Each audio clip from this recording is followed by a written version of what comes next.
안녕하세요. 마케팅 여왕입니다. 오늘은 제가 고객이 스스로 사게 하라. 제가 제일 처음 썼던 제 책을 한번 읽어드릴까 하는데요.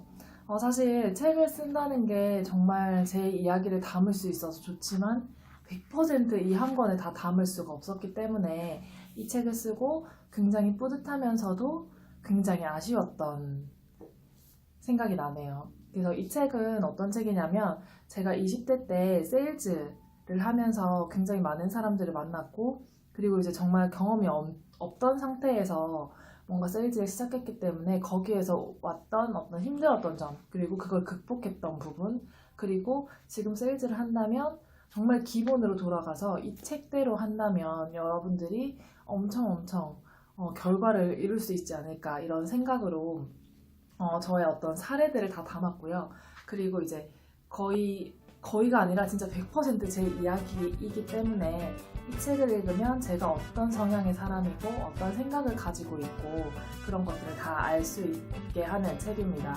만약 세일즈를 한다면 지금 고객이 스스로 사게 하라 이 책을 꼭 읽으셨으면 좋겠고요. 그리고 저에 대해서 알고 싶다면 이 책을 꼭 읽으셨으면 좋겠습니다. 고객이 스스로 사게 하라는 제가 20대 때 세일즈 경력 8개월 만에 억대 연봉을 달성했던 그런 이야기들을 쭉 담아놨는데요. 사실 지금은 상품을 파는 시대가 아니라 마음을 파는 시대잖아요. 근데 사람들이 그런 자기의 스토리텔링보다는 제품을 너무 강조하고 있고 그 제품을 강조를 하다 보니까 뭔가 계속 비는 그런 구멍들이 이제 생기는 거죠. 그래서 그런 비는 구멍들이 생기면 당연히 고객도 나의 컨텐츠에 만족하지 못할 것이고 그러면 당연히 어떻게 돼요? 매출은 증대하지 못하겠죠. 그래서 저의 이야기를 한번 읽어보시는데 이걸 다 읽어드릴 수는 없으니까 오늘은 제가 1장만 여러분들이랑 같이 읽어볼게요. 많은 사람들이 직업의 마지막 단계로 세일즈를 선택한다. 하지만 나는 첫 직업으로 세일즈를 선택했다. 남다른 삶을 살고 싶었다. 나다운 삶을 살고 싶다는 단순한 바람으로 세일즈에 뛰어들었다. 그리고 세일즈를 시작한 이상 나만의 특별한 전략이 필요했다. 이때 보험 상품을 들고 찾아온 수많은 컨설턴트들을 생각했다. 저는 마지막 단계로 남들이 예전에 지금 좀 많이 좋아졌죠. 근데 과거에 제가 이제 이 일을 시작할 때만 해도 막 이런 분위기였어요. 이것저것 다 해보다가 뭔가 굉장히 실패한 아니면 정말 이제 더 이상 할 게 없을 때 뭔가 물건을 이제 팔기 시작하는 세일즈맨을 한다? 이런 인식들이 너무 강했기 때문에 제가 대학도 졸업하기 전에 뭔가 영업을 시작한다는 게 사람들한테 엄청 충격이었다고 하더라고요. 근데 어쨌든 시작을 할 때 저는 이런 생각으로 시작을 했습니다. 다른 사람들이랑 다른 삶을 살고 싶었어요. 저는 좋은 대학을 제가 원하는 대학을 가지 못했기 때문에 그 안에서 뭔가 더 많은 것들을 이루고 싶고 그 안에서 뭔가를 계획하고 결론으로 이제 가야 되는데 사실 제가 다녔던 그 과는 유아교육 아동복지학과였기 때문에 뭐랄까 내가 갈 길이 너무 이렇게 딱 한정적으로 정해져 있더라고요. 그리고 내가 원하는 더 큰 것들을 이루려면 시간이 너무 많이 걸리는 거죠. 그런데 그때 당시에 제가 생각하기에 세일즈를 하면 내가 원하는 것만큼 일할 수 있고 내가 원하는 만큼 결과를 이뤄낼 수 있다고 생각했기 때문에 저는 세일즈로 단기간에 성공하고 싶다는 생각이 강했습니다. 그래서 남들이 마지막에 선택한다는 그 세일즈를 그때 선택을 한 거죠. 그리고 그때 이제 처음으로 생각한 게 그 뭐 보험 상품이나 이런 것들을 팔러 오는 그런 사람들을 생각을 했어요. 그럴 때 이제 내가 어떤 부분에 신뢰를 가지고 계약을 했는가 이런 것들을 이제 생각하면서 나는 신뢰를 줄 수 있는 그런 세일즈맨이 돼야겠다는 생각을 하면서 23살 때 처음으로 화장품을 판매하기 시작했습니다. 그때 당시 이미 전국에는 저와 같은 굉장히 많은 사람들이 같은 제품을 판매를 하고 있었고요. 하지만 그때 제가 굉장히 단기간에 어린 나이임에도 불구하고 억대 연봉자가 될 수 있었던 건 아마 저만의 세일즈 비법이 있어서가 아닐까 합니다. 제가 이제 지방 대학을 졸업하고 나서 할 수 있었던 건 취업밖에 없었습니다. 대학 생활 동안에 더 좋은 직장을 잡기 위해서 다양한 자격증을 따고 스펙을 쌓았죠. 정말 그 누구보다 정말 많은 스펙을 쌓았죠. 어, 근데 갑자기 이제 제가 이렇게 딱 돌아봤는데 내가 이렇게 만들어 놓았던 그 스펙으로 내가 원하는 삶을 다 이룰 수 있을 것 같지는 않더라고요. 그래서 그런 생각이 딱 들 때쯤 이제 외국계 화장품 회사를 이제 알게 됐고 그 화장품 회사를 알게 된 순간 뭐랄까 내 인생의 어떤 터닝 포인트를 만난 것 같은 그런 기분이 들었어요. 아, 이 도구를 활용한다면 정말 나는 내가 원하는 삶을 살 수 있고 내가 원하는 삶을 내가 내 마음대로 만들어낼 수 있지 않을까 이런 생각이 들었고 그래서 이제 용돈 버는 것을 핑계 삼아 이제 세일즈를 시작한 거죠. 처음에 시작했을 때 사람들이 정말 언제까지 하나 보자. 과연 저런 어린애가 할 수 있을까? 이런 시선으로 저를 봤다고 해요. 근데 하지만 이제 저는 비즈니스 선언문을 만들었고요. 그 비즈니스 선언문을 정말 실제로 이루어내야겠다라는 생각으로 활동을 하면서 저만의 세일즈 비법을 만들어 나갔습니다. 그 중에서 몇 가지를 말씀드리면 이제 첫 번째가 보통 세일즈, 화장품 판매하면 누구 상상하시죠? 방문 판매 아줌마 생각하잖아요. 방문 판매 아줌마로 각인되지 않기. 이걸 이제 제가 첫 번째로 적었던 비즈니스 선언문이었고요. 그리고 피부가 개선되지 않는 고객은 언제까지? 개선될 때까지 사후 관리를 하기였어요. 근데 이제 여기에는 제한을 두지 않았죠. 뭐 10만 원치 샀을 수도 있고 뭐 40만 원어치 샀을 수도 있고 100만 원 정도의 제품을 샀을 수도 있겠죠.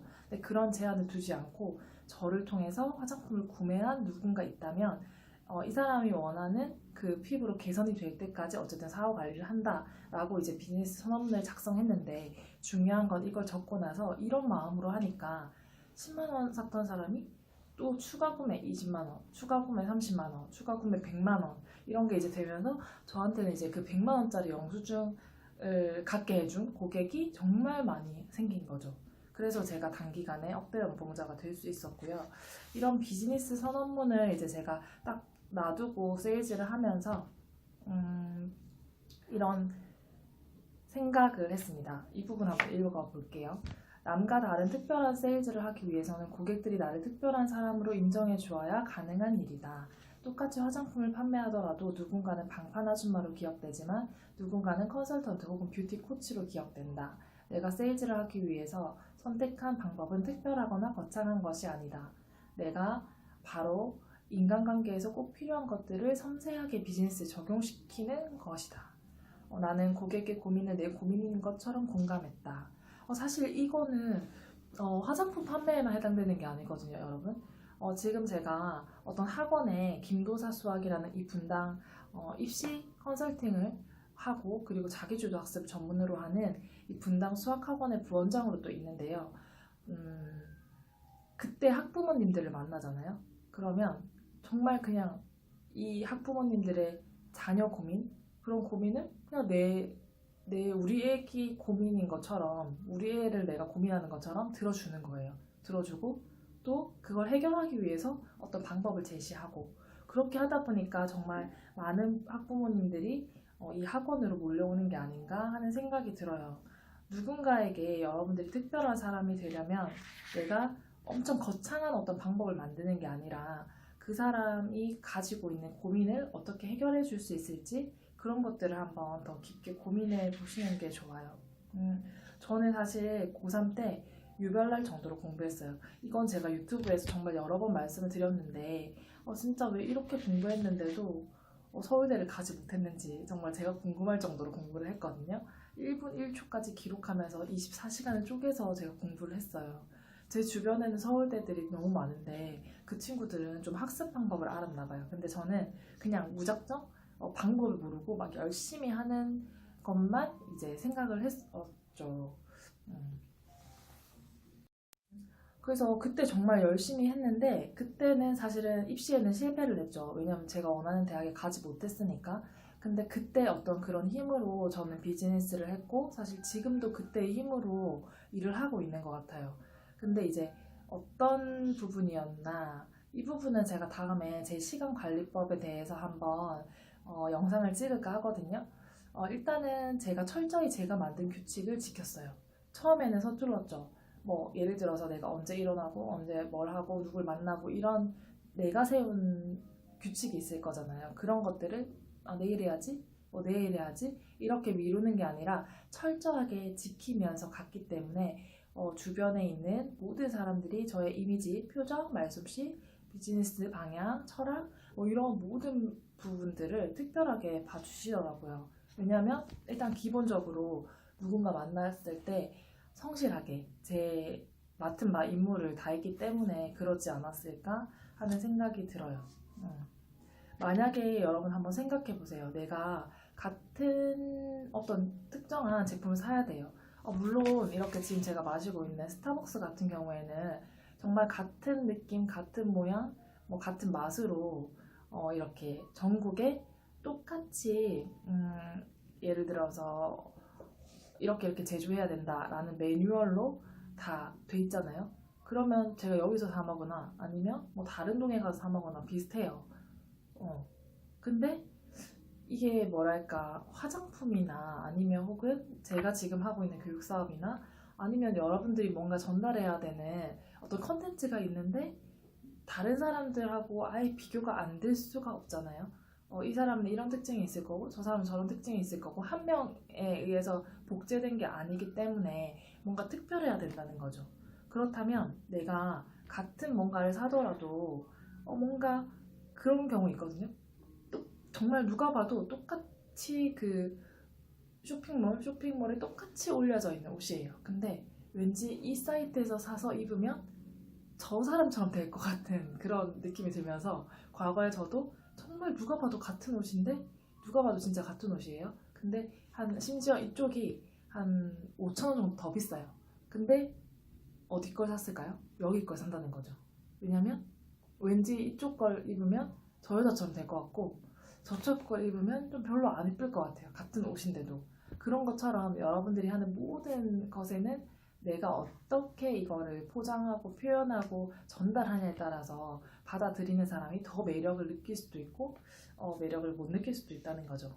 그래서 저는 무엇을 하든지 내가 어필할 수 있는 게 무엇인지 이런 것들을 고민하고 있습니다.